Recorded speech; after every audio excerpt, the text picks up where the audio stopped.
Hey watch friends, today I wanted to do something a little bit different. Taking a look at a lineup from Zelos. Specifically, I wanted to really focus on the 40mm size range, and I say 40mm-ish because we do have the Blacktip in here, which is 41, but the rest of these are all listed as 40s. While this certainly isn't going to be an all-inclusive video here of every Zelos model, there have been earlier ones as well as I'm sure there will be more to come. I wanted to give just an idea of some similar as far as the sizing and some different characteristics of them for anybody who might be cross-shopping or if you've just been curious. So throughout this video, this certainly isn't going to be comprehensive in terms of the differences between each of these, but just wanted to highlight some of them, give you an idea of what these look like on wrist, and it will be standardized on my 6.5-inch wrist, so that way you'll have kind of a baseline for comparison. So for the lineup, we're going to be looking at the Zelos Horizons GMT, the Zelos Swordfish 40, the Mako, the Spearfish, as well as the Blacktip here. And again, as I mentioned, this is the only one that is stated as being 41mm, though as we'll see here, it's actually pretty similar, I think, to the Spearfish, which does come in at 40. But the whole lineup here, we'll look at it from size characteristics and some different aspects of it. Additionally, these do all standardize with 20mm lugs, so all of them are going to be strap change friendly as you go through, and again, it gives a consistent appearance as well. So first, kind of going left to right, sizing, you can see everybody talks about the Horizons looking the smallest, and certainly in that respect, I do think it does. It has the box edge crystal for it here. And additionally, if you do want to check any of these out, I have full reviews as well. So you can check out everything except the Blacktip, which these are all from my personal collection, with the exception of the Blacktip. Thank you to Chris for sending that in, a buddy of mine. He wanted me to check that model out. So this one, as you can see, this is, I think, kind of the odd duck of the bunch here. While the Spearfish, as we'll see, and as we've seen in the past, does come with a 12-hour bezel, there's also a dive bezel option available. So I think these four are the closest comparison, but I wanted to really show how the Horizon stacks up there. As you can see, this is going to be a GMT, so it does have your third hand. It has a bidirectional and a 24-hour bezel for that, whereas the rest of these are all going to be unidirectional, and again, everyone is going to be at least available with a dive-style bezel. You can see here, stylistically, this one has a setback bezel, so it does step down the most, as well as that box edge and a very pronounced box edge crystal. All of that results in what is certainly going to be the smallest appearance on the wrist, as we'll see in the wrist footage. Next up, though, we have the Zelos Swordfish 40, which this is the smaller version of the Swordfish, which was originally a 42. And as you can see, size-wise, I actually think these two are fairly comparable. I mean, overall dial presence, I think it's pretty similar, especially when you factor in that accent with the chapter ring being a different coloration there. You can see these, I don't think it's as dramatic as people think as far as difference. You can see certainly the Swordfish is going to have a much more angular design to it. And in terms of overall thickness, one thing that's interesting to note, with each of these, they actually are fairly similar in terms of overall thickness, especially when you subtract off the crystals from these. If you look at just the case, each of these actually is pretty similar in terms of stated specs. But as we'll see here, they do take a different direction with the crystals on each of these variants. So we already saw the box edge crystal on the Horizons. The Swordfish 40, as you can see here, this is just going to be a flat crystal, so it reads a little more like you'd expect.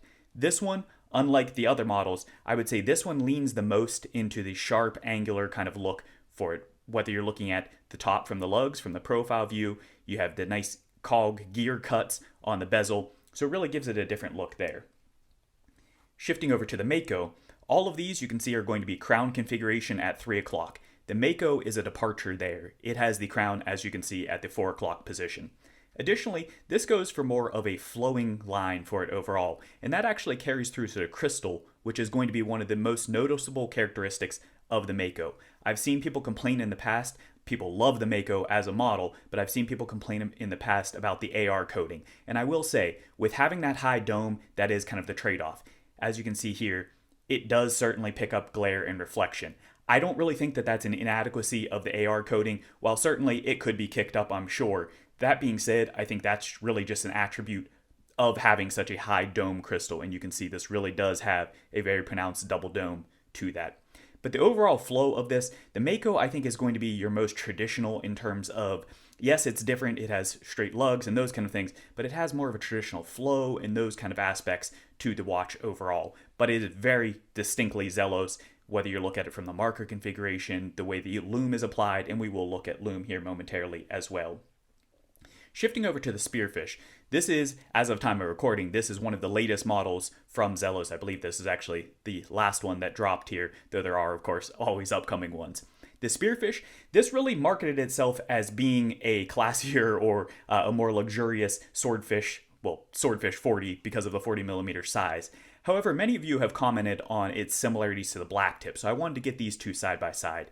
You can see some of the angular cuts carry forward sort of from the Swordfish 40. As you can see, it introduced more flowing lines, kind of like the Mako, as far as the overall curvature and flow. You can see across the top there the similarities between that. But at the same time, it did carry forward some of the angular aspects of the Swordfish 40. And then similarly, if you look at the bezel, you saw the sharp gear there. Well, check out the bezel next to this Mako. Again, I think it really kind of hybridizes those two and brings forward some of those. And that's part of what I like about Zelos. They really push the bar, they have creative designs for everything, but at the same time, they really keep, I feel like, a cohesive design language as you go through any of their lineup. You can always spot, especially if you're familiar with the brand, you can always spot a Zelos watch, not just by the round Z at the 12 o'clock position, but the overall flow. I think Elshon really has an eye towards that in terms of detail. All right, and then finally, the Blacktip. We'll be checking this one out further as well. You can see this one really, it went, especially if you look at it from the profile view, check out the way that bezel comes out there. That actually protrudes beyond. That's the only one in this lineup that's going to truly have a pronounced slip there. You can see this is very keeping with a true coin edge, and by that I don't just mean the overall cut, but look at that. It actually looks like looking at the side of a quarter, the way that sticks out. This was marketed as being more of like a skin diver, and you can see that through the slim mid case along the side here. This additionally is one of the first, if not the first, Zelos that had drilled lugs, so that was a big change for that there. And then overall, you can just see the overall aesthetic is, I think, very different than many other Zelos. Additionally, this was one of the first watches, I believe, from Zelos to have female end links. That's something that I know many people ask for quite a while. Checking out that crystal, you can see this one in many respects kind of looks like a flat crystal, and in that sense, especially in this teal coloration, looks similar to the Swordfish 40. However, check out that distortion. You can see this is a subtle dome to it. I believe, based on the way it distorts, I believe that this is actually a single dome, though I haven't been able to confirm that piece there. But certainly I would say it exhibits like a single dome would, the way that it gets that distortive effect, and you can see it's not the same as like the Mako here, which is the other one that has that dome crystal, but this is very much a double dome, and you can see the way the distortion's there. This stays crystal clear, whereas that gets that single dome style distortion to it.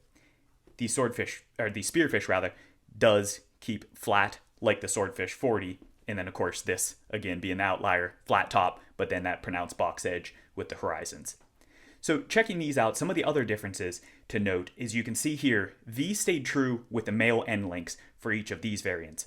With the Blacktip, it did introduce a female end link, as we already mentioned there, and then that did carry forward for the Spearfish. And in that sense, I think it really did kind of hybridize many of the different models as far as attributes and characteristics. While we're talking about the bracelet, and of course I did feature all of these on bracelets, do note many of these are going to be available in different configurations. The Horizon, you could get in bronze in the version 1, so not this specific one, which is a version 2, but the version 1 you could get bronze. The Swordfish 40 you can actually get in bronze, stainless, or titanium, as well as some special materials, tantalum and otherwise. The same thing is true for this. This is the Mako titanium here. However, it is also available in stainless steel, as well as bronze for that one. And they have some special configurations for those as well. The Spearfish presently is only available in stainless, as well as the Blacktip. But that being said, who knows what will happen in the future. They might offer different materials there as well. So you do have a mix of that, and for that reason, I didn't want to focus too much on weight overall, because you can adjust the weight. Bronze is going to be the heaviest, titanium is going to be the lightest, stainless steel is going to be right smack dab in the middle. So depending on which variation you're looking at, all of these, I will say, I would put firmly in the middleweight category. None of them are going to be extremely lightweight, even including in the titanium configurations. That being said, none of them are going to be heavyweight like your hammerheads or things like that as well. But just an idea as far as characteristics there. Staying with these in price-wise, let's talk about that. So this really goes in a range from end to end here. We have the Swordfish 40 comes in around $300. Whereas on the higher end, the Horizon's GMT, with its movement, with the GMT function, all those things, this tips the scale the most at around $900 for that, and these are retail pricing. That being said, the rest of these are going to be kind of smack dab in the middle. You go, the Mako is going to be next, then Blacktip, and then finally the Spearfish completing the middle category there. So you really have a different price range. Part of that is owing this one has the NH35 movement. This one has Miyota 9015. Again, Miyota 9015. Then you have the LJP G100 that was introduced with this. And then you have the ETA 2893 GMT movement. So you have a full range that's available depending on what your style is, whether you want to go with Swiss, whether you want to stick with Japanese, high beat, low beat, etc. You have a variety of options there. Looking at the clasps, one of the things, despite being the highest price, this one, because it is a little bit of an older model compared to these other ones here, this one had the traditional style Zelos clasp. You can see perfectly fine, fold over, double pusher, has your micro adjust on the side. But that being said, even though this is the most expensive, it does not have, in my opinion, the nicest of the clasps. You're going to see basically the same thing on the Swordfish 40. You can see stylistically a little bit different there between those two as far as the way that they incorporated this as the newer finishing, but overall, functionally, very similar. The rest of these are where you start to get into the more, in my opinion, premium. So these are going to be your toeless micro adjust style clasp from Zelos. So no fold over, just a traditional double pusher. And then you have toeless micro. So if you pull a little lever on the inside, you can slide those in and out. And the same thing carried over to the Spearfish as well. There have been variations of this where you can see a blasted and a brush kind of combination for those. But that being said, that gives you an idea as far as what to expect there for the clasp. So these three, in my opinion, are a significant step up. This one is because it's an entry level, so it did carry forward the older style to keep the price down. And this one, because it's an older model, this hadn't yet been introduced for those. So hopefully this gives you a little bit of an idea and flavor. As you can see, style-wise, there's different bezels here as far as the thickness, the way that it incorporates the Swordfish has that traditional inner ring. That's one of the hallmarks of the Swordfish model. The Mako and Blacktip, these are going to be fairly similar as far as configuration. Again, all of these are going to be unidirectional. This one has a ceramic that you can see is kind of like a stealthy ceramic bezel there. These also are going to have ceramic bezel inserts, though a more traditional application there. And then this one is going to be the only one in this lineup with a sapphire bezel insert for that. So now let's go ahead and check out some of these on wrist, get an idea as to what they look like, what the presentation appears to be as far as the difference there. I apologize for getting some barking in the background. Max is kind of excited here. All right, so with that being said, the Swordfish 40, you can see it certainly does carry forward. You have that angular look like we've seen otherwise, and you can see what it looks like on the wrist.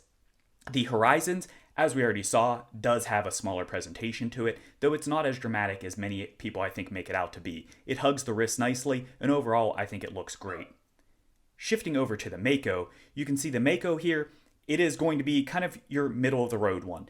With the male end links, it does protrude out a little more, but I think it hugs and tucks nicely into the wrist, and I think wears very comfortably and well, and I think that's why it's a crowd pleaser for so many different people.